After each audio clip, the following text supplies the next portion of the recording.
In a world where everyone's hiding something, the most dangerous person in the room is always the one you've trained yourself not to notice. The Jade Vault wasn't a restaurant. It was theater disguised as fine dining, where senators buried scandals under truffle risotto and CEOs negotiated hostile takeovers between courses of Kobe beef.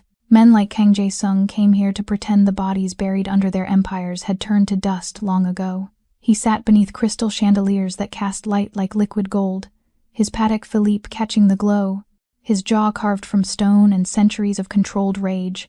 To the world scrolling past his name on business magazines, he was the investment genius who turned Seoul's underground into Manhattan real estate. To those who whispered his real name, the Raven, he was still the ghost of Gangnam. Still the man who'd walked out of Korea with blood under his nails and a fortune built on fear that never made the Forbes list. Tonight, he was trying to believe in civilization across white tablecloths and the murmured negotiations of the American dream. Juanita Rocker moved through the Jade Vault like smoke through glass. She didn't smile the way the other servers did, bright and desperate to be tipped and forgotten. Her face carried the kind of stillness that only comes from surviving things you're not supposed to talk about. Her hands, dark and steady as a surgeon's closing a wound, refilled champagne flutes and cleared plates with a precision that felt almost military. Jae-sung noticed. He told himself he shouldn't have, but there was something in the way she mapped the room. Not with a server's choreographed efficiency, but with a soldier's cold calculation. Her eyes tracked exits like other people memorized wine pairings. Her shoulders held a coiled readiness that didn't belong to someone serving appetizers. She moved through the space as if constantly measuring angles, distances, threats that shouldn't exist in a place like this.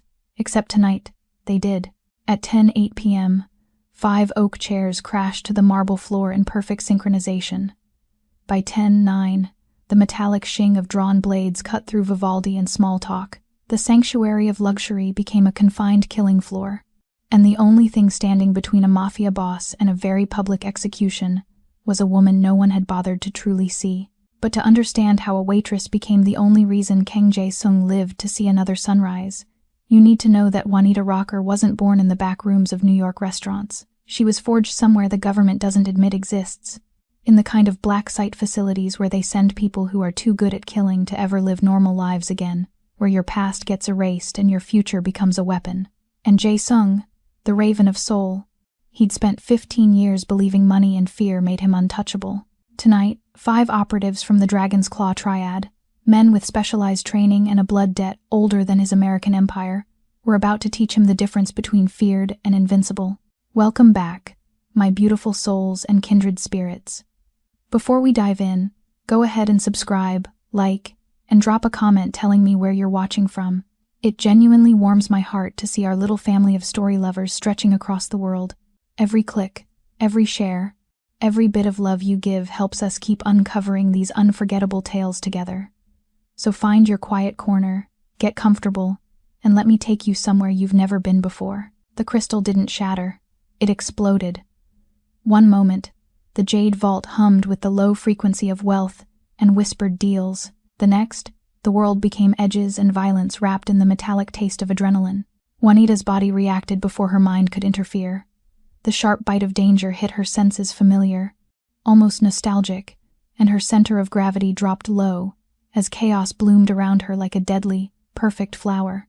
5 men in tactical black, weapons drawn with the confidence of those who'd killed before and expected it to be easy, poured through the room with military precision. Every instinct Juanita had spent 3 years burying came screaming back to life. But these weren't amateurs storming a restaurant, and the man they'd come to kill wasn't cowering. Jae-sung moved like violence poured into a tailored suit. The first operative lunged, and Jae-sung's hand shot out faster than a man wearing cufflinks should move, catching the attacker's wrist and twisting with brutal efficiency. Bone cracked like a gunshot. The blade clattered across marble. Jae-sung drove his knee into the man's ribs, then his elbow into his throat. The operative went down hard, blood spreading across Italian leather shoes that cost more than most people's rent. 2 more closed in from opposite sides, coordinated, professional. Jae-sung pivoted left, avoiding the first man's grab, and caught the second by the jaw, his fingers finding pressure points with the precision of someone who'd ended lives long before he learned to negotiate mergers. The man's eyes rolled back. Jae-sung released him, letting him drop like a puppet with cut strings, then spun into the first attacker with a kick that connected with devastating, practiced force. This wasn't a businessman defending himself. This was the Raven of Soul, and he'd never stopped hunting. But the remaining two had flanked him perfectly, blades raised, patient and deadly, waiting for the kill shot. Juanita moved. She grabbed the serving tray from her hands and hurled it like a discus. It caught the left operative across the temple, staggering him backward. Then she was closing distance, fluid and fast, snatching a wine bottle from the nearest table. She didn't throw it. She smashed it against the bar's edge in one smooth motion and drove the jagged glass into the second man's weapon hand. He screamed. The blade fell. She swept his legs with a kick that belonged in a dojo, not a dining room, and he crashed into a table that splintered under his weight like kindling. The last man standing swung his weapon toward her. Jae-sung was already there, catching the blade mid-swing and twisting it upward as it discharged not a gun, but close enough. He drove his forehead into the man's face, a vicious headbutt that shattered cartilage, then ripped the weapon free and used it as a club, bringing it down on the operative's skull with brutal finality. Silence fell like a curtain dropping on a violent play. 5 bodies lay broken across the floor. Jae-sung stood among them, chest heaving, suit torn at the shoulder, a thin line of blood trickling from his hairline down his temple. He looked like a god of war dressed for a shareholder meeting, and Juanita stood frozen across from him, realizing with cold clarity that she hadn't saved him at all. He'd been managing just fine. Their eyes met across the wreckage, across overturned chairs and spilled wine that looked too much like blood. His gaze was dark, burning, something in it that made her breath catch in her throat. Not gratitude, not relief. Something hungrier, something far more dangerous. "You fight well," he said, voice rough with adrenaline and something else. "But you hesitated. That last man, you left him for me." Juanita opened her mouth, closed it. She had hesitated, just for a fraction of a second. Her body had recognized him as something equal, not someone who needed saving, but someone who'd already saved himself. Jae-sung stepped over bodies like they were furniture, moving toward her with predatory focus. Blood stained his expensive cufflinks. His jaw was set. He looked magnificent and terrifying and utterly, dangerously alive. "Who are you?" Not a question. A demand. "Someone who should have stayed invisible," Juanita said quietly. Too late for that. He was close now. Close enough that she could smell sandalwood cologne mixed with gunpowder and violence. Close enough to see the way his pulse beat in his throat. "You move like a soldier, fight like a trained operative, but you serve drinks in my restaurant." "Your restaurant?" "I own this place. Own most of the block." His eyes never left hers. "Which means you work for me. And you just killed men in my establishment without permission." The air between them crackled with something electric and impossible to name. Juanita should run, should disappear into the New York night and never look back. But something held her in place. The way he looked at her, like she was a puzzle he intended to solve with his bare hands if necessary. Sirens wailed in the distance, growing closer. "The police are coming," Juanita said, voice steadier than she felt. "You need a story." "I have one. Self-defense. 5 armed assailants attempted murder. Civilian casualties avoided thanks to alert staff." He tilted his head, studying her. "But you won't be here for it, will you? You'll vanish, because women like you don't talk to police." He knew. Somehow he knew. Juanita took a step back. Jae-sung matched it forward. "Stay," he said. Simple, commanding. The voice of a man who'd built an empire on being obeyed. "I don't take orders." "Then take advice." His gaze intensified. "The dragon's claw sent these men. They know about you now, about what you can do.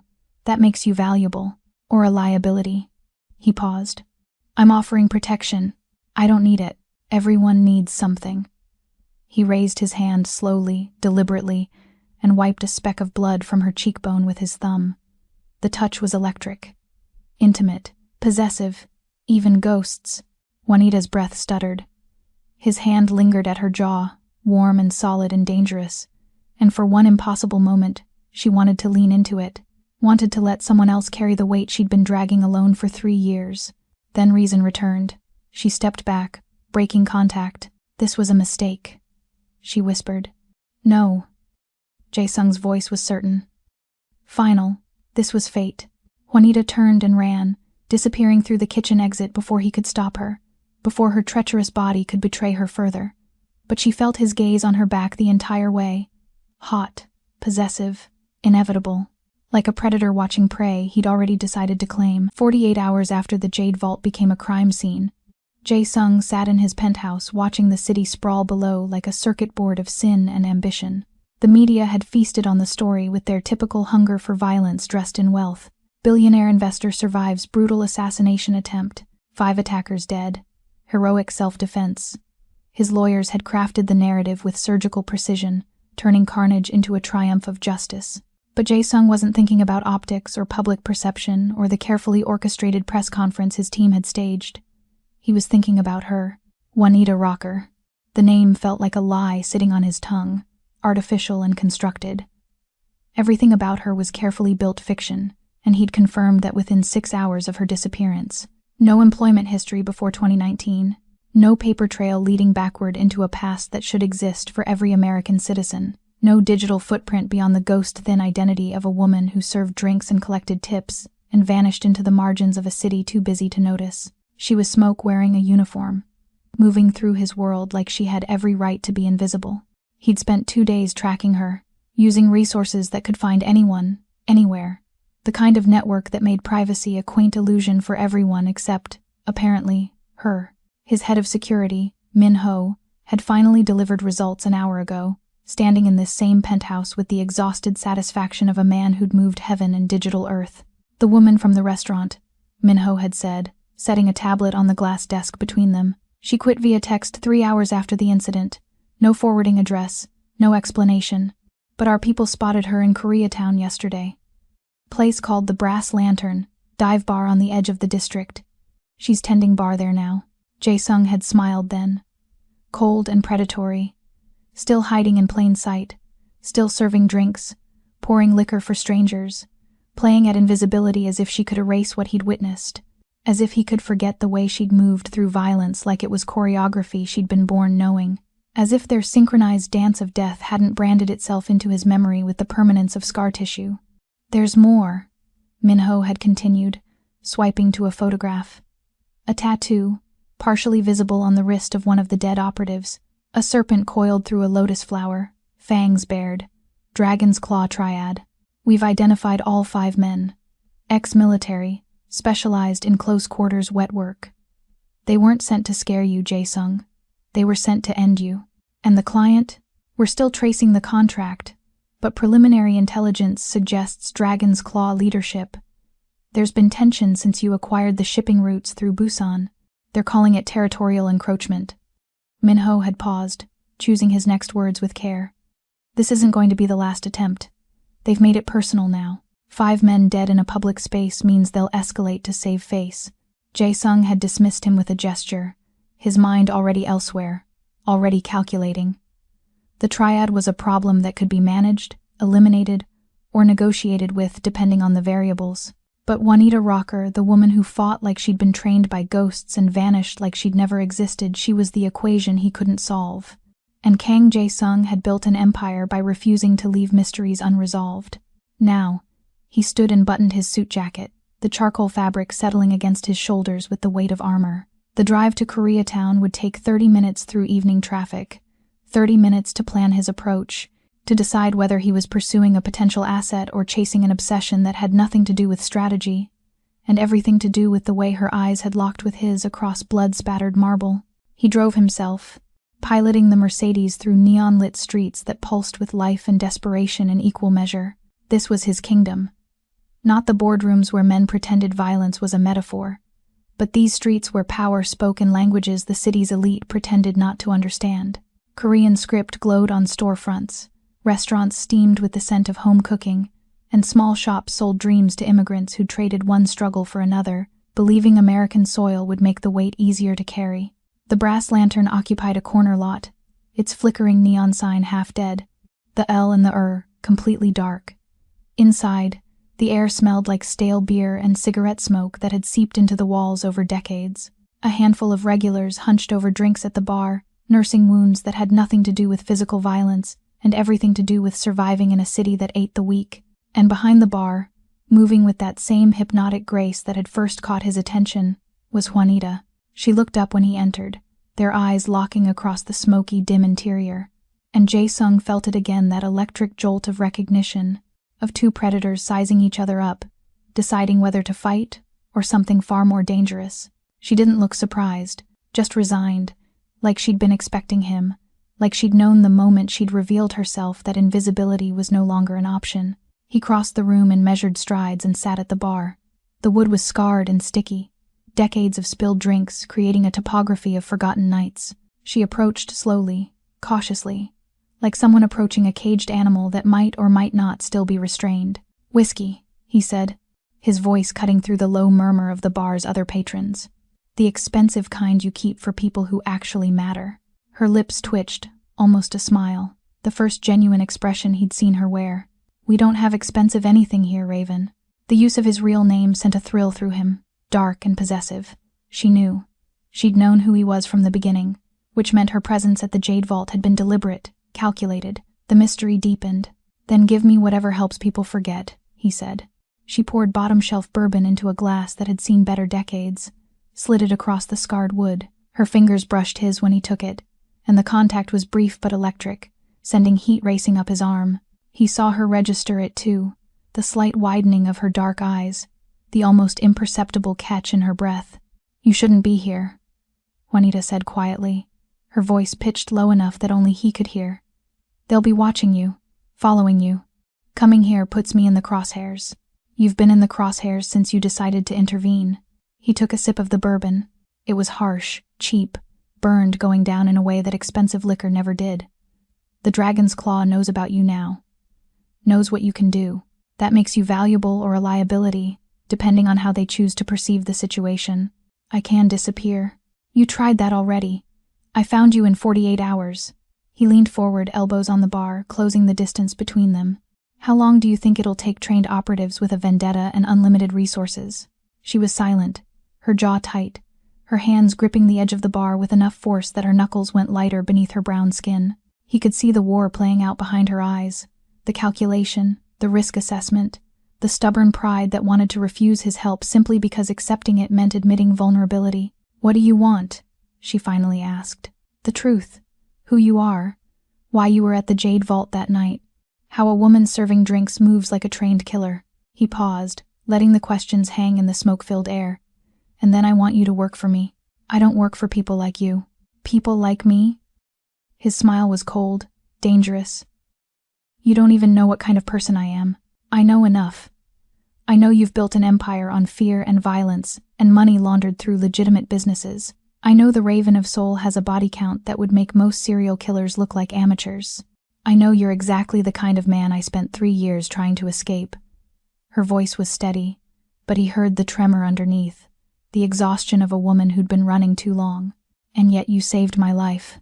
That was instinct, muscle memory. It didn't mean anything. It meant everything.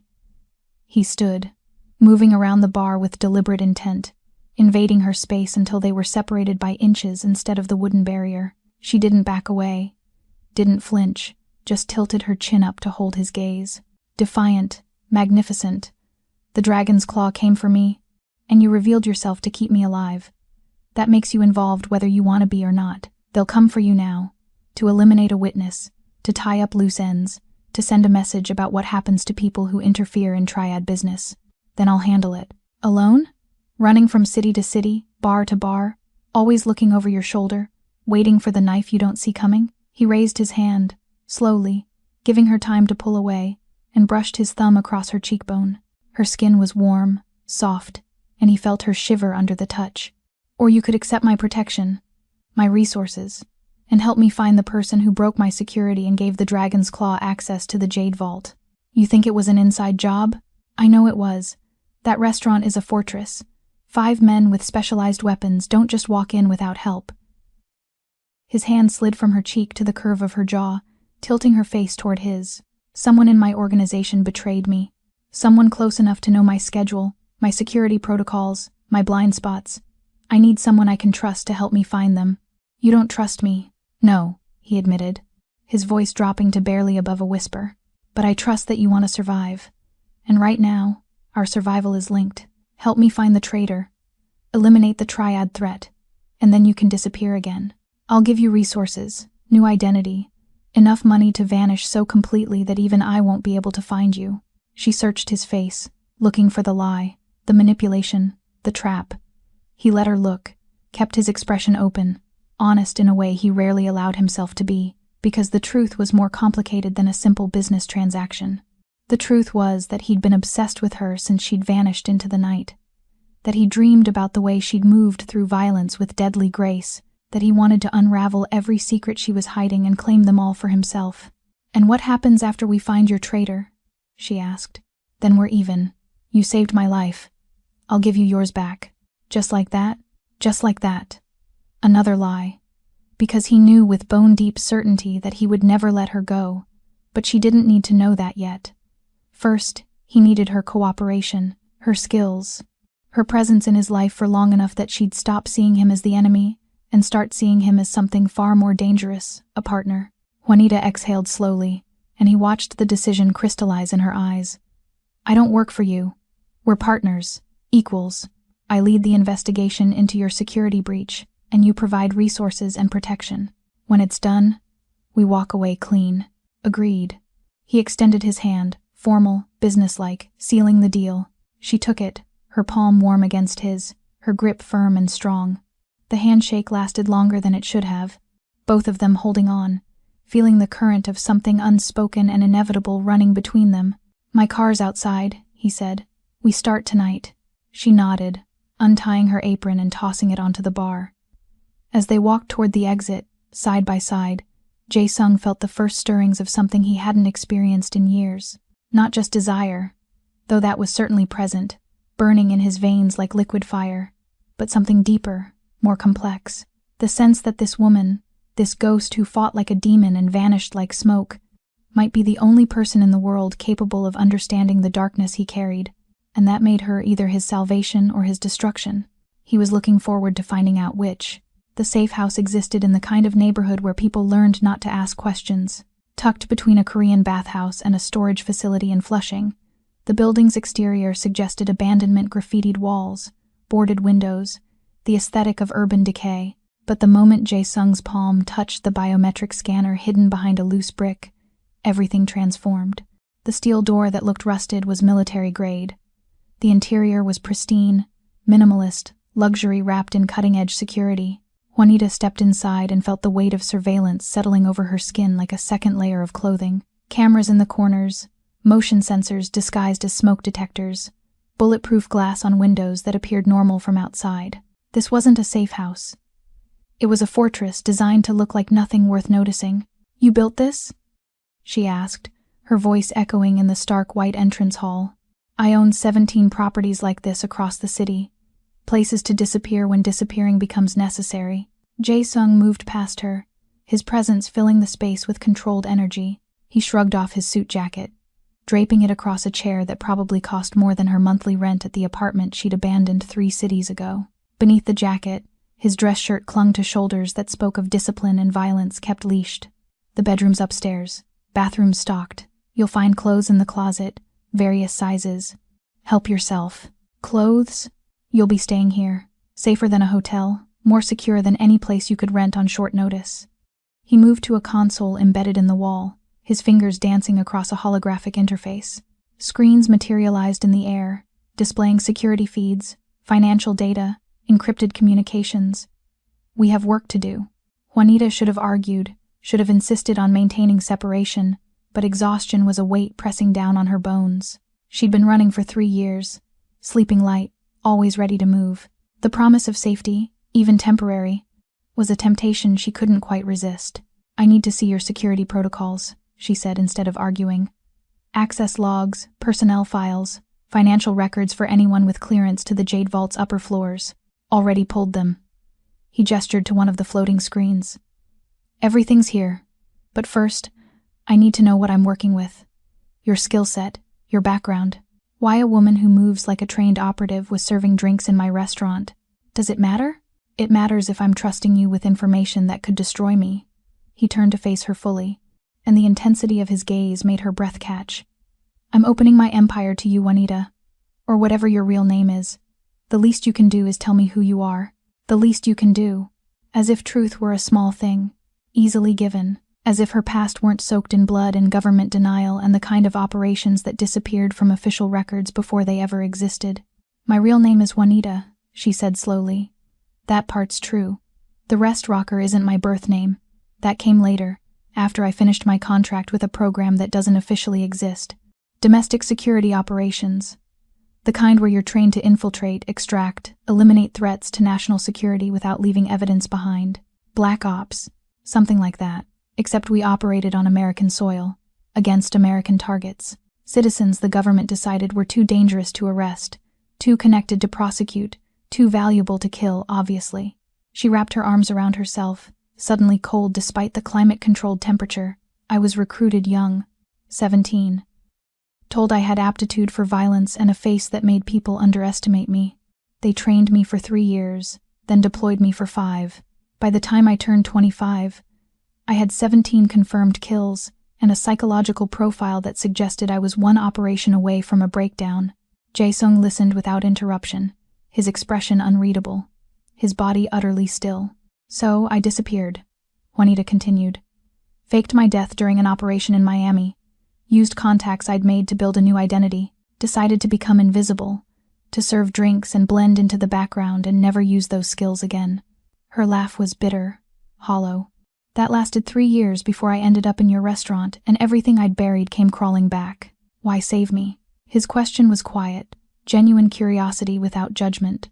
"Because I'm tired of watching people die. Because for once I could use what they made me into for something other than murder." She met his eyes. "Because you looked at me like you saw past the uniform, and I hadn't felt seen in a very long time." The confession hung between them, raw and dangerous. Jae-sung moved closer, each step deliberate, predatory, until he stood within touching distance. This close, she could see the faint scar above his left eyebrow, smell the sandalwood and something darker beneath it, feel the heat radiating from his body. "I do see you," he said, his voice rough with something that wasn't quite desire but held similar edges. "I saw you that night. Not the waitress. Not the ghost.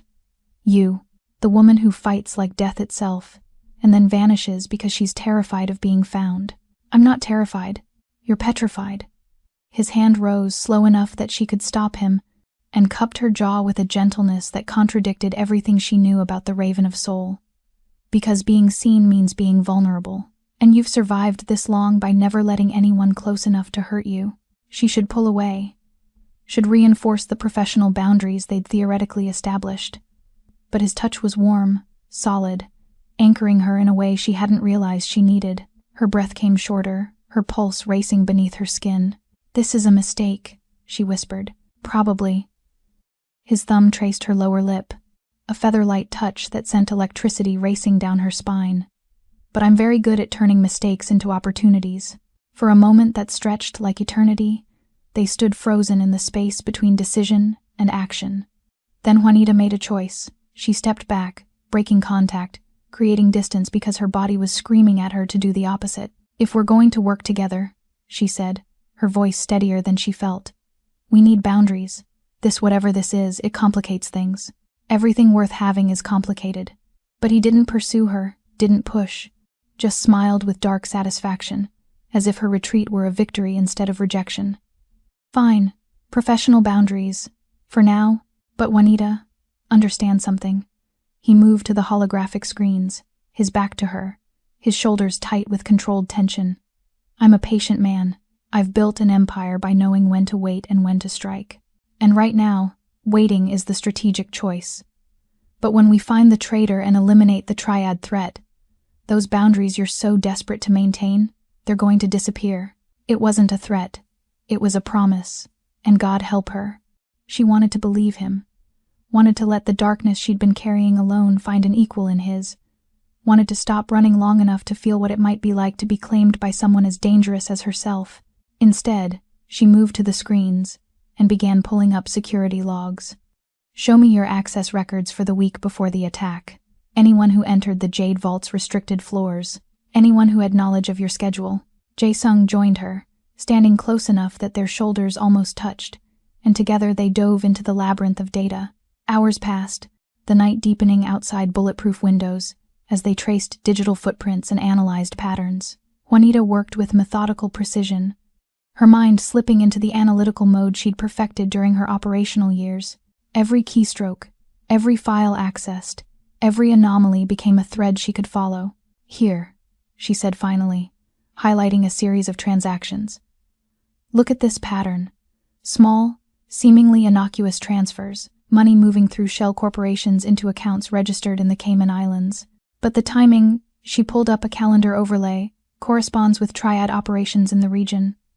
Drug shipments, weapons deals, territorial enforcement." Jae-sung leaned closer, his breath warm against her ear, his presence overwhelming. "Those accounts shouldn't exist in our system. Our financial records are encrypted, compartmentalized. Only 3 people have access to this level of detail. You and Minho. My head of security. He's been with me for 12 years. Jae-sung's jaw tightened. And Jin-woo, my financial advisor, family friend from Seoul. I'd trust him with my life. One of them is betraying you." "No." The denial was immediate, visceral. "Minho saved my life in Busan. Jin-woo helped me build this empire from nothing. They're not just employees, they're brothers." Juanita turned to face him fully, her expression hard. "Then one of your brothers is selling you to the triad, because these transactions are too sophisticated, too deeply embedded in your legitimate operations, to be anyone outside your inner circle." She watched the realization break over him like a wave, the way his features shifted from denial to fury, to something colder, more dangerous. Betrayal had a particular kind of pain, she knew, especially when it came from family. "We need to confirm which one," he said finally, his voice stripped of emotion. "And then we need proof that will hold up if I decide to make this legal instead of permanent." "And if you decide to make it permanent?" His smile was a blade wrapped in darkness. "Then I'll need your help making it look like an accident." They worked through the night, building a profile of the traitor through digital breadcrumbs and forensic accounting. Somewhere around 3 a.m., Jae-sung brought food from the fully stocked kitchen, Korean comfort food, stew and rice and banchan that reminded her of meals she'd eaten in safe houses across the world. They ate in silence, the companionship of exhausted soldiers rather than the awkwardness of strangers. "Why did you really build this empire?" she asked as they returned to the screens. "It wasn't just money or power. Men like you, we don't do things for simple reasons." "You're right. It wasn't about money." He was quiet for a long moment, his gaze distant. "I came to America with nothing but blood under my nails, and a name that meant something in Seoul's underworld.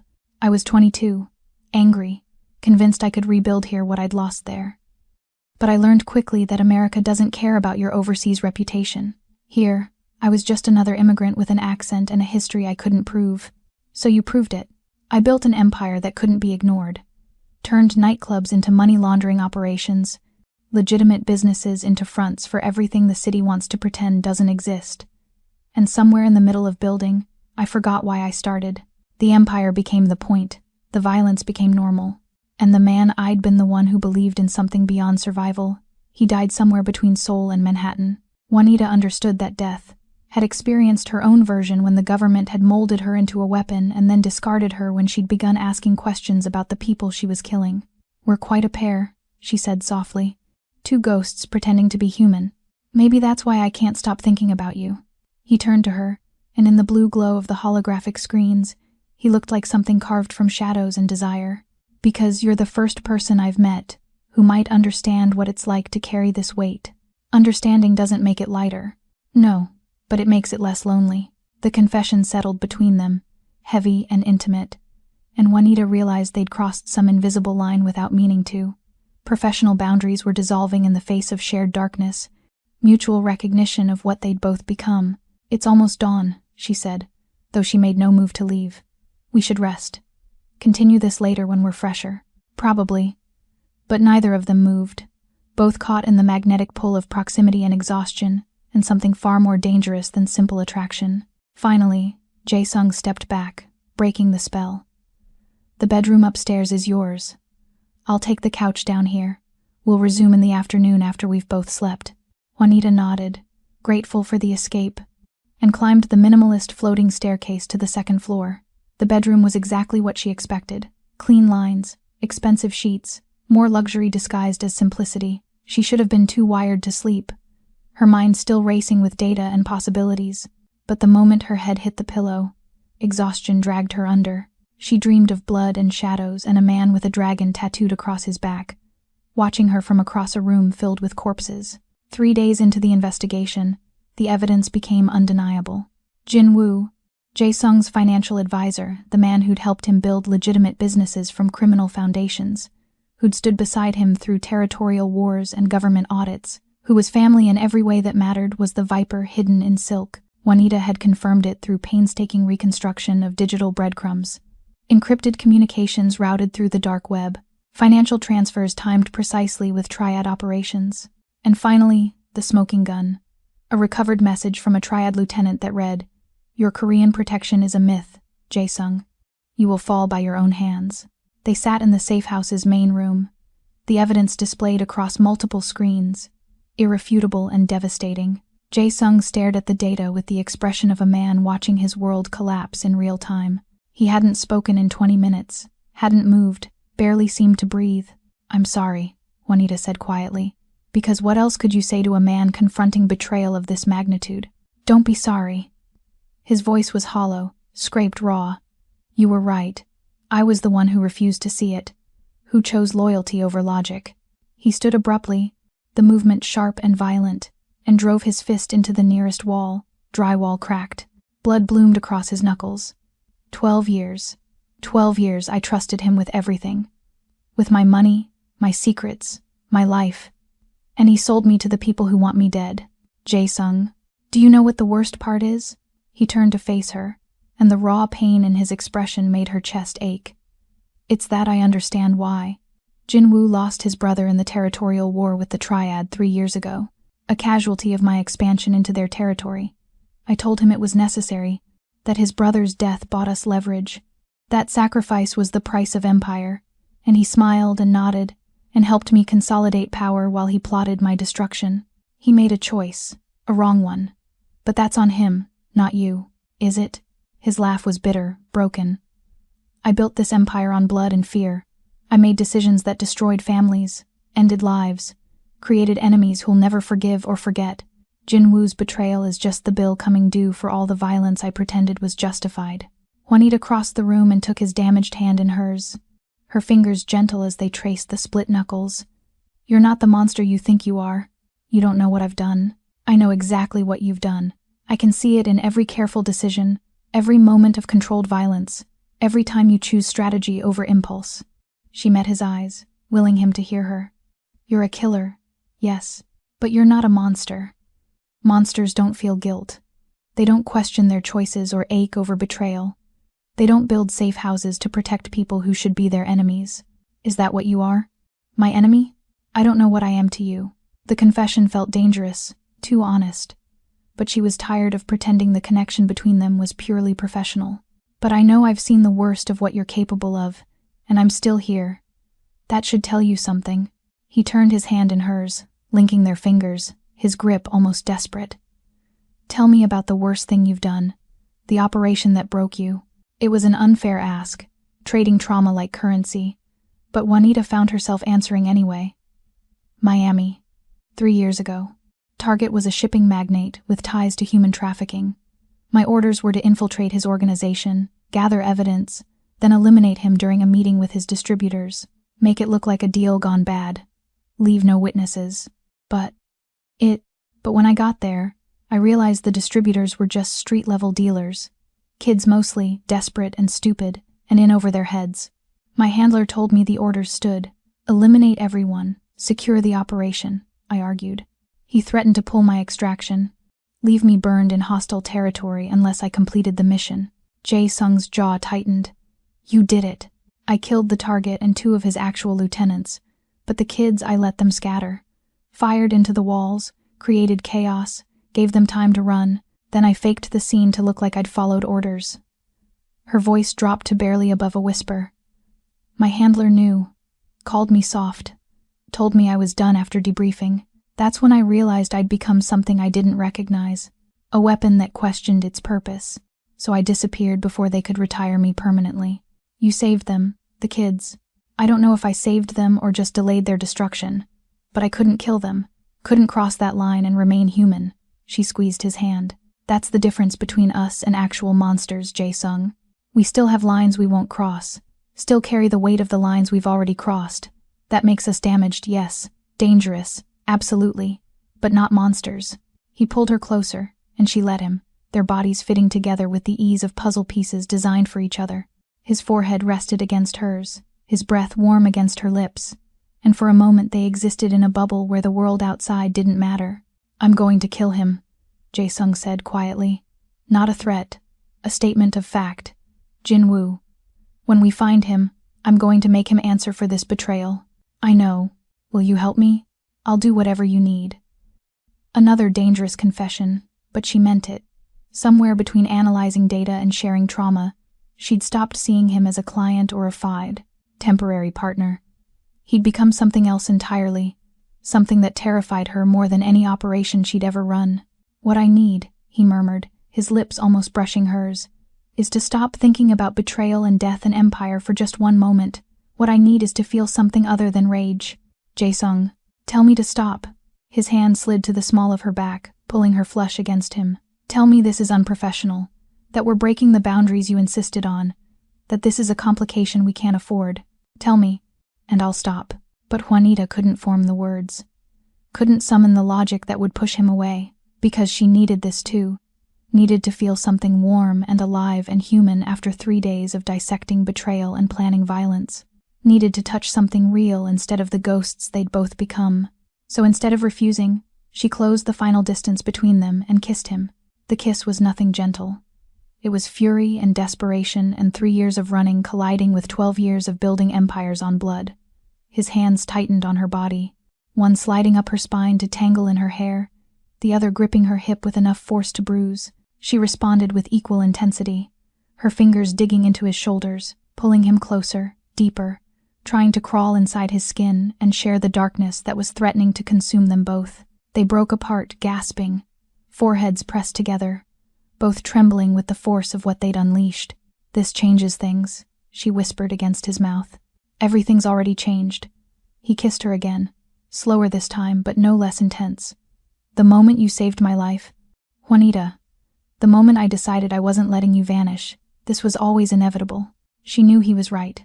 Had known it from that first locked gaze across blood-spattered marble. They were two broken people who'd found something almost like wholeness in each other's jagged edges. It wasn't healthy.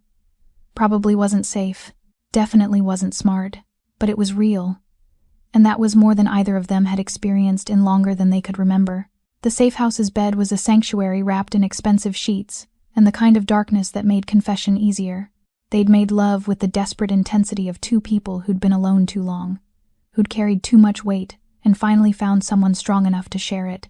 Now they lay tangled together, sweat cooling on skin, hearts gradually slowing to something approaching normal rhythm. Jae-sung traced patterns across Juanita's bare shoulder, his touch reverent in a way that contradicted everything she knew about the Raven of Soul. This close, in the aftermath of intimacy, he looked younger, almost vulnerable, the hard edges of his control softened by satisfaction and something deeper.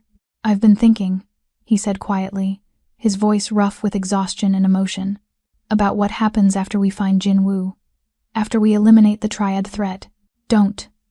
Juanita pressed her finger to his lips, silencing him. Don't make plans for a future that might not exist. Let's just have this. Right now, without thinking about tomorrow. You think we won't survive? I think we're both too damaged to build anything lasting. She shifted to face him fully, her dark eyes serious. I think you'll eventually realize I'm a reminder of your worst moments, and I'll realize you. Was. Continue. We're too much like the life I was trying to escape. Or, he countered, his hand sliding to cup her jaw. We'll realize we're the only people in the world who understand each other completely, the only ones who can look at our darkness and not flinch. Before she could respond, his phone shattered the intimacy with a harsh vibration against the nightstand.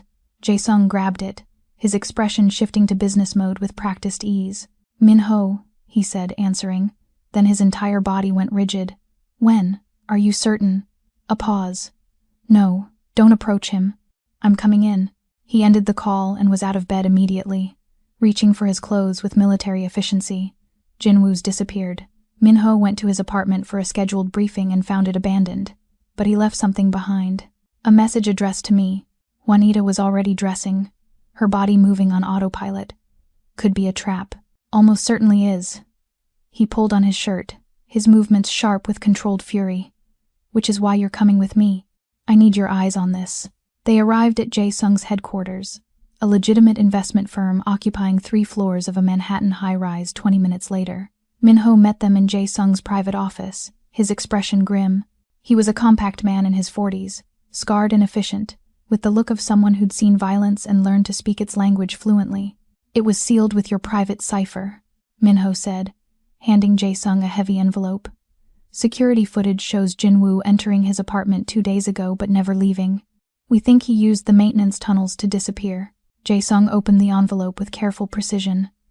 Inside was a single sheet of paper with an address in Brooklyn and a message written in Korean. Juanita couldn't read the characters, but she saw the way Jae-sung's face drained of color. What does it say? She asked. Come face the consequence of your choices, brother. The dragon awaits in the place where your empire was born. Come alone, or watch your city burn. Jae-sung's voice was hollow, mechanically reading a script that had already been written. It's the warehouse where I processed my first shipment into American ports, where I built the foundation of everything I own. It's an ambush, Juanita said flatly.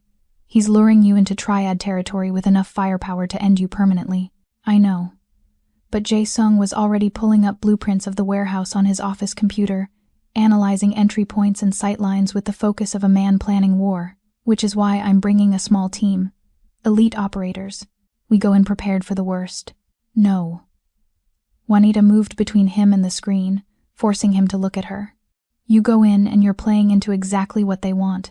You take a team and you start a war that'll spill into the streets and get civilians killed. There's a better way. I'm listening. She pulled up her own encrypted connection, bypassed his security with ease that made Min-ho tense, and brought up a completely different set of schematics. We don't go in like warriors. We go in like ghosts. I have contacts, people who owe me favors from my operational days. We can position tactical support in the shadows, invisible until needed. You walk in like they expect, arrogant and alone. But you won't be. That's suicide. It's strategy. She leaned across the desk, her voice intense. You want Jin-woo to confess? To give you the information you need about triad leadership structure before you end him? Then you need him confident. Thinking he's won. The moment you show up with obvious backup, he'll detonate whatever trap he's prepared and we'll get nothing. Min-ho looked between them, his expression skeptical. And who is this woman you're trusting with your life? Jae-sung? She appears at the restaurant, coincidentally skilled enough to save you. Now she's running operations from your private office? She's with me, Jae-sung said simply. That's all you need to know. With all due respect, that's not enough. Not when your life's on the line. Juanita understood the security chief's suspicion. In his position, she'd be asking the same questions. My name is Juanita Rocker. I'm former covert operations, domestic security. I've been off the grid for 3 years. Your boss and I have a mutual interest in seeing the Dragon's Claw eliminated and his traitor exposed. That's the extent of our relationship. Liar, her heart whispered. But her face remained impassive. Min-ho studied her for a long moment, then nodded slowly. If Jae-sung trusts you, that's enough for me. But understand this if you're playing him. If this turns out to be a deeper deception, there's nowhere you can run that I won't find you. Noted. She turned back to Jae-sung. We have maybe 12 hours before Jin-woo decides you're not coming and triggers whatever backup plan he has. I need to make calls, coordinate positioning, ensure we have medical support standing by. You need to prepare yourself mentally for whatever he's going to say. I'm ready. No, you're not. She touched his arm, the gesture brief but laden with meaning. Jin-woo is going to say things designed to hurt you, to make you understand his betrayal was your fault, to plant doubt and guilt and make you hesitate when you need to act. You need to armor yourself against that now.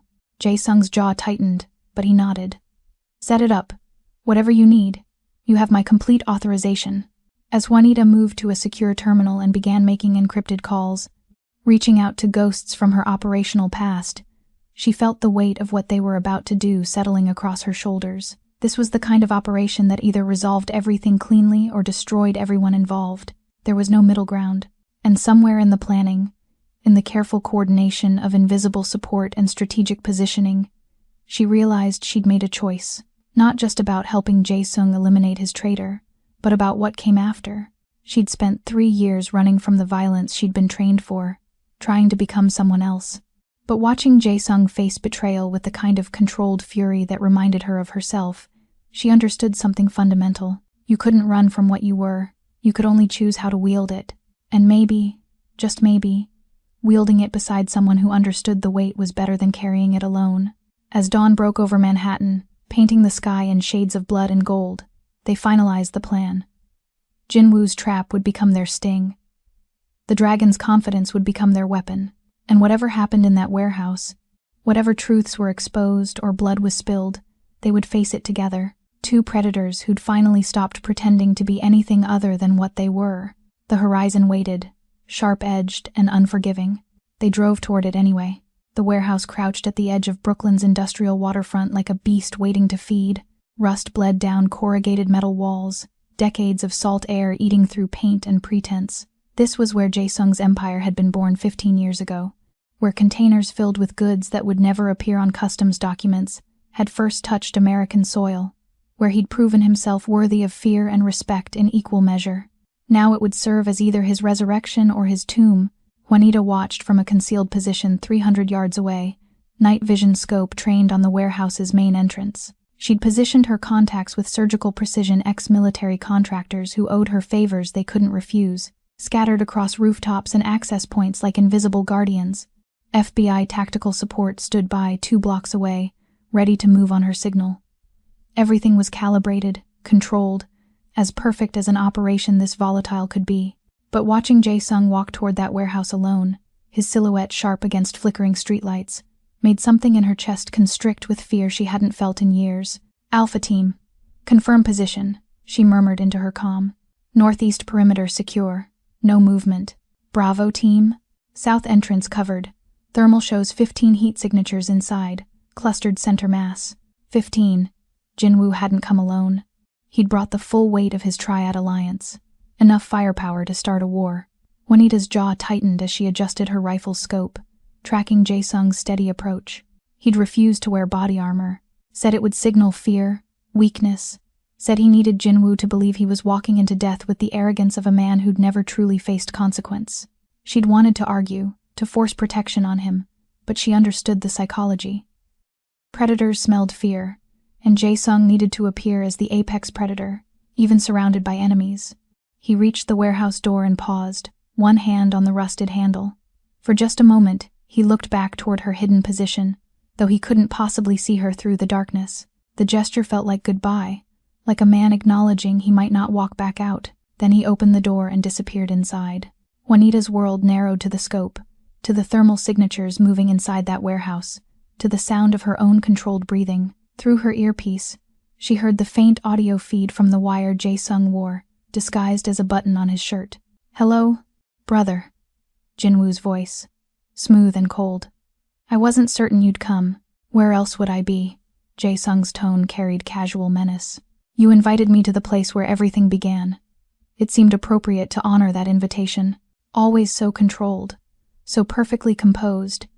Even now, walking into a room full of men who want you dead, you can't help but perform superiority. It's not a performance when it's truth." Juanita heard movement, footsteps on concrete, the subtle rustle of weapons being adjusted. Through the thermal scope, she watched the heat signatures shift, forming a loose circle around Jae-sung's position. They were boxing him in, testing whether he'd brought backup. "I want to understand," Jae-sung said, his voice dropping to something more intimate, more wounded. 12 years, Jinwoo. We built this empire together. I trusted you with everything. Why? Why? Jinwoo laughed, bitter and sharp. "You really don't know. Can't see past your own ambition long enough to understand what you took from me. Your brother. The territorial expansion 3 years ago. My brother. The only family I had left after Korea. You sent him into that conflict knowing it was a suicide mission, knowing the Triad would retaliate with overwhelming force. And when he died, you called it acceptable losses, told me his sacrifice bought us leverage." The pain in Jinwoo's voice was raw, genuine. "You stood at his funeral and delivered a eulogy about honor and duty, then went back to your penthouse and forgot he ever existed. I didn't forget. You didn't care. That's worse." Metal scraped against concrete, a chair being dragged across the floor. "Sit down, Jae-sung. Let me explain how this is going to end." Juanita's finger hovered over her trigger. every muscle coiled tight. But Jae-sung's voice came through steady, controlled. "I'm comfortable standing. Sit down." The words carried lethal promise. "Or I detonate the charges I've placed throughout this neighborhood. 3 apartment buildings, a school, a hospital, all wired to explode if I don't send a cancellation code every 10 minutes. So sit and listen and understand that you're not leaving here alive." Through the scope, Juanita watched Jae-sung's heat signature lower as he sat. Her mind raced through contingencies, calculating blast radius, civilian casualties, the impossibility of finding and defusing explosives she had no intel on. Jin-woo had outplayed them, turned a tactical ambush into a hostage situation that neutralized her entire support network. "The dragon's claw is here," Jin-woo continued, his voice carrying satisfaction. "Their leadership has agreed to a partnership. Your territories, your operations, your empire, it all transfers to them. In exchange, I get what I actually want. Your destruction. Not just your death, Jae-sung. Your complete annihilation. Everyone will know you died begging, broken, betrayed by the person you trusted most. You're making a mistake." Jae-sung's voice remained calm, but Juanita heard the undercurrent of rage building beneath the surface. "The triad doesn't honor agreements. They'll take what you're offering and kill you the moment you're no longer useful. Perhaps, but at least I'll die knowing I destroyed the man who destroyed me." Juanita made a decision. She activated her secondary comm, the one connected directly to her FBI contact. "This is Rocker. We have a situation. Subject claims explosives planted in civilian locations. Need immediate area sweep and tactical assessment. Authorization code Delta 7 Romeo. Copy that. Deploying bomb squad to your coordinates. ETA 12 minutes. 12 minutes. An eternity in operational time. Anything could happen in 12 minutes. Jin-woo could execute Jae-sung, detonate his charges, disappear into the night. She needed to accelerate the timeline, force the confrontation before Jin-woo was ready. Inside the warehouse, she heard Jae-sung speak again. "Before you kill me, answer one question. Was any of it real? The friendship, the brotherhood, the years we spent building something from nothing? It was real." Jin-woo's voice cracked slightly. "That's what makes this hurt so much. I loved you like family, Jae-sung, and you threw that love away for territory and power and an empire built on corpses. You made me choose between loyalty and justice. This is justice. This is revenge. There's a difference. Not to me." Juanita heard the distinctive sound of a gun being cocked. Her world crystallized to single-point focus. No more time for strategy, for careful planning, for hoping FBI bomb squads could work miracles. If she didn't act now, Jae-sung died, and everything they'd built between them, partnership, trust, the fragile beginning of something that felt like salvation, would end in this rusted warehouse surrounded by enemies. She squeezed her comm. "All teams, this is Rocker, green light, execute breach protocol, flashbangs on my mark. Copy, standing by." Through her scope, she watched thermal signatures shift as Jin-woo raised his weapon toward Jae-sung's seated form. Her finger tightened on the trigger, windage and elevation calculated instinctively from thousands of hours of training. One shot. That's all she'd get before the situation dissolved into chaos. "I'm sorry, brother," Jin-woo said, "for what you made me become." Juanita exhaled slowly and squeezed the trigger. The warehouse window exploded inward in a shower of glass and gunfire. Juanita's shot caught Jin-woo's weapon hand, the bullet punching through flesh and bone with precision that came from years of making impossible shots under worse conditions. His gun clattered across concrete as he screamed, clutching his mangled hand. Simultaneously, flashbangs detonated at every entrance, the coordinated breach she'd choreographed with her ghost team executing with mechanical perfection. The warehouse transformed into strobing, chaos, light and sound and smoke, and the sharp crack of tactical operators moving through confusion like it was their natural element. Jae-sung moved instantly, years of survival instinct overriding shock. He rolled left as return fire erupted from the triad soldiers, using overturned machinery as cover. Through her scope, Juanita tracked targets, dropping 2 more with clinical efficiency before slinging her rifle and rappelling down from her perch. She hit the ground running, pulling her sidearm as she closed distance to the warehouse. Inside was controlled chaos. Her contracted operators moved with the fluid efficiency of professional soldiers, neutralizing triad members with non-lethal takedowns, rubber bullets, tasers, pain compliance holds that incapacitated without killing. This wasn't a massacre. It was an arrest operation disguised as a firefight, Because Juanita had lied to Jae-sung about one critical element of the plan. She reached Jin-woo, where he'd collapsed against a support beam, cradling his destroyed hand. Blood spread across concrete beneath him, not enough to be fatal but sufficient to keep him stationary. His eyes widened as she approached, recognition flickering through pain-induced haze. "You," he gasped. "You're with him?" "Not exactly." Juanita crouched, keeping her weapon trained on his center mass. "FBI Organized Crime Division sends their regards. Jin-woo, you're under arrest for conspiracy to commit murder, racketeering, and about 15 other charges I don't have time to enumerate." The warehouse's chaos was subsiding as her operators secured the Triad soldiers. Red and blue lights strobed through blown-out windows as FBI tactical units poured in, flooding the space with federal authority. This wasn't a gang war ending in blood.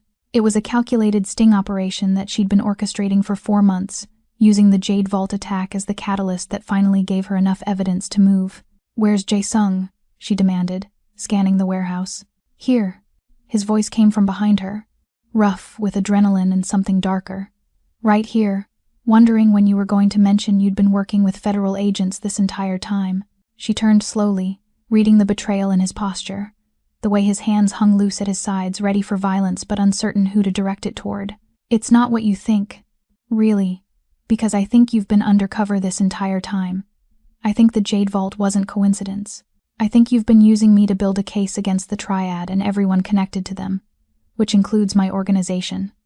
His voice was cold, clinical, the emotional vulnerability he'd shown her replaced by the calculating predator she'd first met. "I think everything between us was part of your operation." "No." She took a step toward him. He took one back. "The operation is real.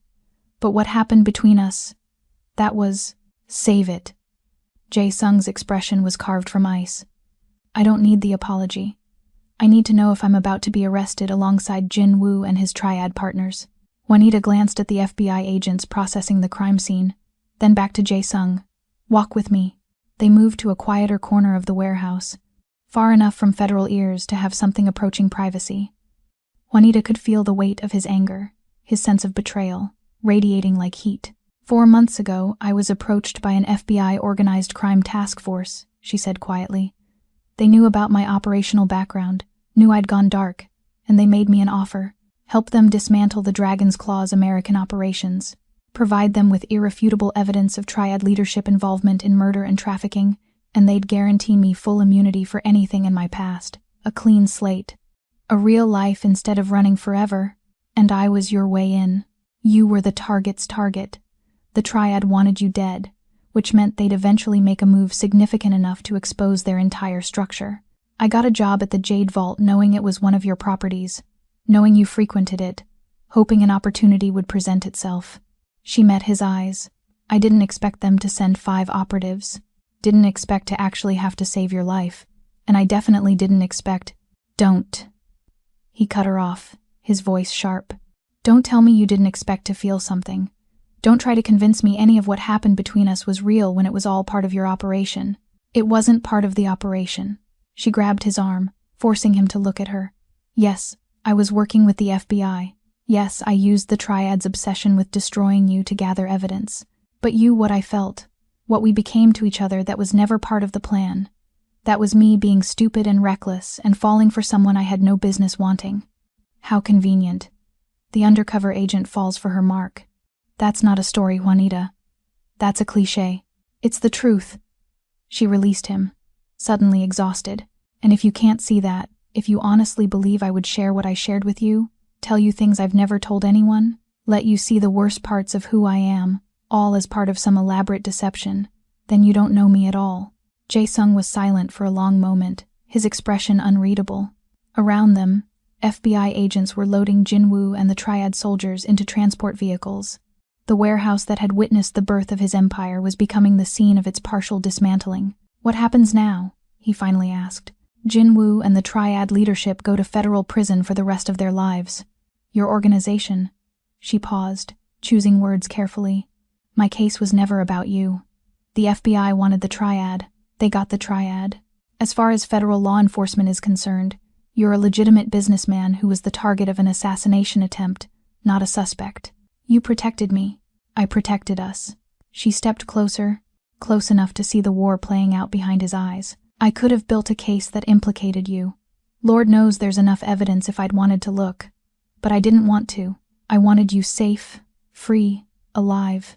I wanted us to have a chance at something that wasn't built on violence and running, by lying to me, by making impossible choices in an impossible situation." Her voice broke slightly. "I'm not asking you to forgive me, Jae-sung. I know betrayal when I'm looking at it, even when the betrayal comes wrapped in good intentions. I'm just asking you to understand why." An FBI agent approached, tactical vest marked with official insignia. "Miss Rocker, we need your statement. And Mr. Kang, we'll need yours as well for the official record." Juanita nodded. "Give us 5 minutes." The agent retreated. In the space he left behind, silence stretched between them like a chasm too wide to cross. Finally, Jae-sung spoke, his voice stripped of emotion. "When this is done, when you've given your statements and closed your case and collected your immunity, I don't want to see you again." The words hit like physical blows, but Juanita forced herself to remain standing, to meet his eyes without flinching. "Understood. Everything we had, everything I thought we were building, it's over. You made your choice when you decided lying was acceptable. I'm making mine now." "I know." He turned to leave, then paused, looking back over his shoulder. "For what it's worth, I believe you. I believe you fell for me despite the operation. I believe what we had was real." His smile was broken, sad, but I also believe that doesn't matter. Real or not, we were built on deception. And I've learned the hard way that foundations made of lies always crumble eventually. Then he walked away, toward FBI agents and official statements and a future that didn't include her. Juanita stood alone in the warehouse, surrounded by the evidence of her successful operation, and felt like she'd lost everything that actually mattered. The FBI debriefing took 6 hours. Juanita sat in a sterile interrogation room painted institutional beige, recounting every detail of the operation with clinical precision. Her handler, Special Agent Morrison, recorded everything with the satisfaction of someone who'd just closed a case that would define his career. "Outstanding work, Rocker," he said as they concluded. "The Triad leadership is in custody. We've seized enough assets to cripple their American operations for a decade, and we've got testimony from Jin Woo that'll put them away permanently. This is exactly what we hoped for when we brought you in. Glad I could help." Her voice was hollow, mechanical. Morrison studied her. "You all right? You did good here. Saved lives, ended a major criminal operation, kept a gang war from spilling into the streets. That's worth celebrating." "Sure." She stood, gathering the few personal items she'd brought. "My immunity paperwork? Being processed now. You'll have official documentation within 48 hours. Clean slate, just like we promised." He extended his hand. "You ever want to come back, work with us officially, you've got an open invitation." Juanita shook his hand without enthusiasm. "I'll keep that in mind." She left the FBI field office as dawn was breaking over Manhattan, painting the sky in shades of gold and rose that felt obscene compared to the darkness she carried inside. Her phone buzzed a text from one of her contracted operators confirming the bomb threat had been a bluff. Jin Woo had been bluffing about the explosives, using psychological warfare instead of actual ordnance.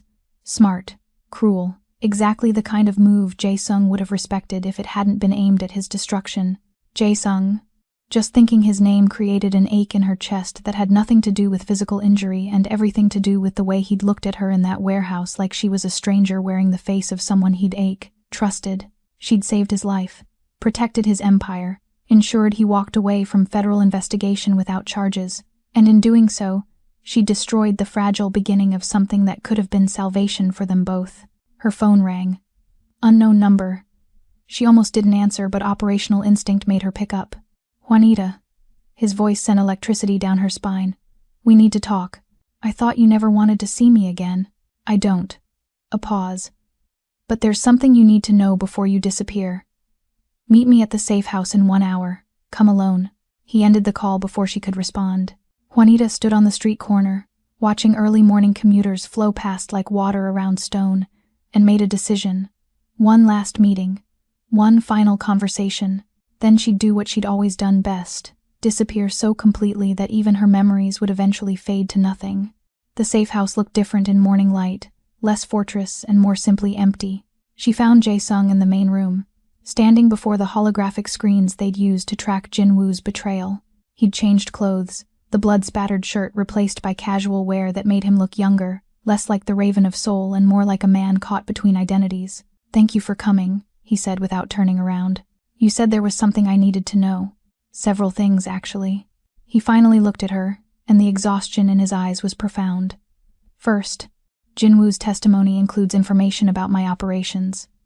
Enough that even with your protection, I'm going to spend the next year under federal scrutiny. My empire as it existed is over. The FBI might not charge me, but they'll dismantle everything I built piece by piece, until all that's left is the legitimate businesses and a reputation too damaged to rebuild. I'm sorry. Don't be. It's what I deserve." He moved closer, close enough that she could smell sandalwood and exhaustion. "Second thing, I was wrong. What I said in the warehouse about you lying, about us being built on deception. I was hurt and angry and lashing out at the only person who didn't deserve it." Juanita's breath caught. "Jae-sung, let me finish." His hand reached out, hesitated, then touched her face with heartbreaking gentleness. "You made impossible choices in an impossible situation. You protected me when you could have destroyed me. You risked your operation, your immunity, maybe your life, to keep me safe. That's not betrayal. That's love disguised as duty. I still lied to you, and I've built my entire life on lies. Who am I to judge?" His smile was sad. "And self-aware? We're both broken people who found something almost whole in each other. The fact that we got there through deception doesn't make it less real, just more complicated. What are you saying?" "I'm saying that the man I was, the Raven of Soul, the empire builder, the killer hiding behind legitimate business, he's dead. Jinwoo killed him when he proved that everything I'd built could be destroyed by someone I loved." He pulled her closer, until their foreheads touched, until she could feel his breath against her lips. "But maybe that death is freedom. Maybe it's a chance to become someone who doesn't need empire or fear or power to feel whole. Someone who could build a life with a woman who understands darkness because she carries her own." "Jae-sung, I'm not. You're scared. I know. I'm terrified too. But we've survived everything else by being brave when being smart would have meant running. So be brave with me one more time. Come with me. Leave this city that knows us as ghosts and killers. Start somewhere new where we can be whoever we choose." Juanita wanted to say yes, wanted to sink into the promise he was offering, the fantasy of redemption and second chances, but reality crashed against desire like waves against stone. "I can't," she whispered. "I've spent 3 years trying to become someone other than a weapon, and I just spent 4 months being exactly that weapon for a different master. I don't know who I am anymore, Jae-sung, and until I figure that out, I can't be what you need. You're exactly what I need. No, I'm what you want. There's a difference." She stepped back, breaking contact because staying close made rational thought impossible. "You need time to grieve the empire you lost, to figure out who Jae-sung is without the Raven. And I need time to decide if I'm capable of being something other than the weapon they made me into. Maybe when we've done that work separately, independently, we can find each other again and see if what we feel survives reality. And if it doesn't, then at least we'll know we tried on our own terms instead of clinging to each other because we're both afraid of being alone." Jae-sung was silent, processing, calculating whether to push or accept her logic. Finally, he nodded. "How long? I don't know. 6 months? A year? However long it takes for us to become people who can build something lasting, instead of 2 broken survivors holding each other together through sheer will. That's a long time. It's necessary." She allowed herself one last touch, fingers tracing his jaw, memorizing the angles of his face. "You saved me when you saw me that night at the Jade Vault, saw me completely and didn't turn away. That's worth protecting. Worth waiting for. Worth becoming the best versions of ourselves so we don't destroy it with our damage." He caught her hand, pressed his lips to her palm in a gesture of farewell and promise combined. "Where will you go?" "Somewhere quiet. Somewhere I can think without running." She smiled, fragile and genuine. "What about you?" "Japan, maybe. My mother's family has property in Kyoto. Somewhere I can remember who I was before soul and violence and empire." His grip tightened. "I'll find you when I'm ready, when I'm whole enough to deserve what you're offering. I'll be waiting." They stood together in the morning light streaming through bulletproof windows. 2 predators learning to be human. 2 weapons discovering they could choose a different purpose. Then Juanita pulled away, walked to the door, and forced herself to leave without looking back, because looking back would have shattered her resolve completely. 6 months later, Juanita stood on a balcony overlooking the Pacific Ocean, watching waves crash against California coastline with hypnotic rhythm. She'd chosen Santa Barbara for her exile, far enough from New York to feel like escape, close enough to familiar territory that she didn't feel completely unmoored. She'd bought a small house with money from her FBI immunity agreement, something modest and hers, the first space she'd owned in over a decade. The work of becoming human again had been harder than any operation she'd run. Therapy with a specialist who understood operational trauma, long days of hiking in silence and learning to be alone without being lonely, reading books that had nothing to do with tactics or survival, cooking meals that weren't just fuel, building a life that wasn't defined by running or hiding or waiting for the next threat. It wasn't perfect.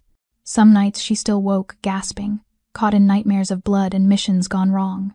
Some days the absence of purpose felt like drowning, but slowly, painfully, she was discovering a version of herself that existed separate from violence. A woman who could choose peace without feeling like a coward. Her phone buzzed. A message from an unknown number containing only coordinates and a time. Tomorrow, sunset, a private airfield 30 miles north. She smiled, something warm and real unfurling in her chest. The airfield was small, private, the kind of place where people with resources and need for discretion conducted business away from official channels. Juanita arrived early, watching the sky shift through shades of amber and rose as the sun descended toward the horizon. A sleek private jet touched down precisely on schedule, and her heart kicked against her ribs with anticipation and fear combined. Jae-sung emerged from the aircraft, looking transformed. The ruthless edges of the Raven had softened into something more human, more accessible. He wore simple clothes, moved with easier grace, carried himself without the constant calculation of threat assessment. But when his eyes found hers across the tarmac, the intensity remained that fundamental recognition of kindred spirits that had drawn them together in blood and chaos. "Hi," he said as he reached her. The simplicity of the greeting almost absurd after 6 months of silence. "Hi yourself." She studied him, cataloging changes. "You look different." "I feel different. Lighter. Like I finally stopped carrying weight I was never meant to hold." He smiled, and it reached his eyes in a way it never had before. "Japan was good. Quiet. Gave me time to remember what it felt like to be just a man instead of an empire. And I like being just a man, especially if that man gets to build a life with a woman who understands why empire was so seductive in the first place." Juanita felt tears prick her eyes, sudden and unexpected. "I've missed you. Every day, even when I knew separation was necessary. I missed you so much it physically hurt." "I know. I felt the same." He closed the distance between them, cupping her face with hands that had killed but now held only gentleness.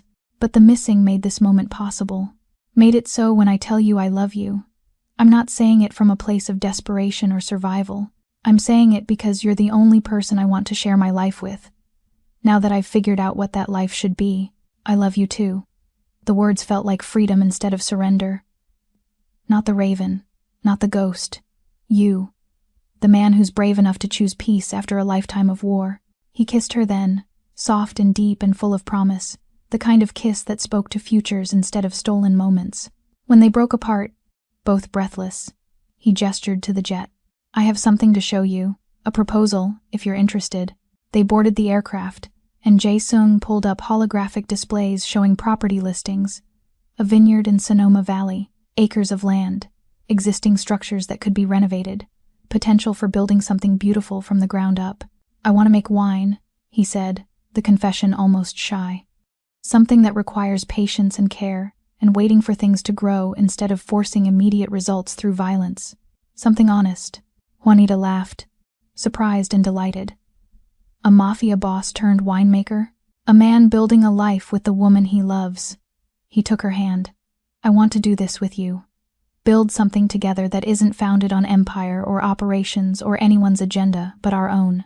I want to wake up next to you without wondering if today's the day someone comes to kill me.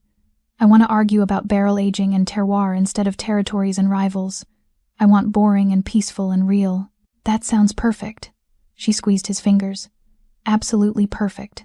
They flew north as the sun set, painting the sky in shades of blood and gold that no longer felt ominous, just beautiful.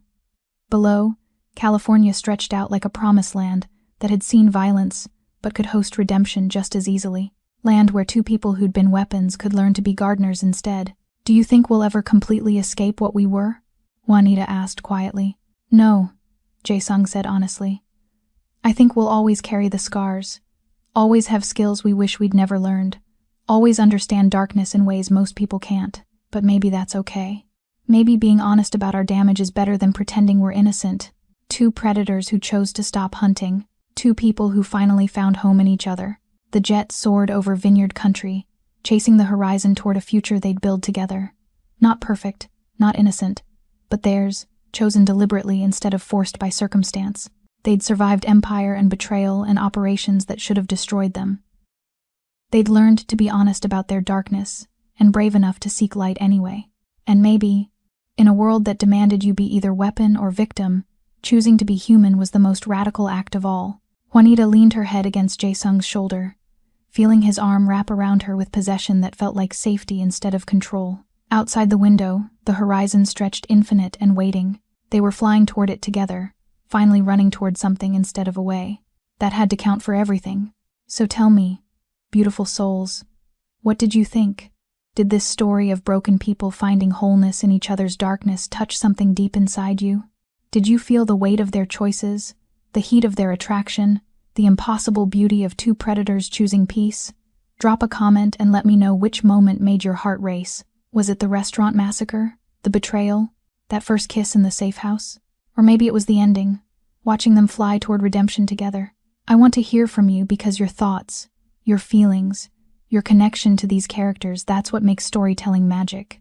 And if this story left you hungry for more dark romance, more dangerous men, and the fierce women who match them, hit that subscribe button, smash that like, share this with someone who understands that the best love stories aren't about perfection. They're about two damaged people brave enough to build something real from the wreckage. Because we've got more stories waiting in the shadows, more tales of forbidden desire and dangerous devotion, and I don't want you to miss a single one. Until next time, my kindred spirits, remember that sometimes the most dangerous thing you can do is choose to be loved exactly as you are, darkness and all. Stay beautiful, stay brave, and I'll see you in the next story.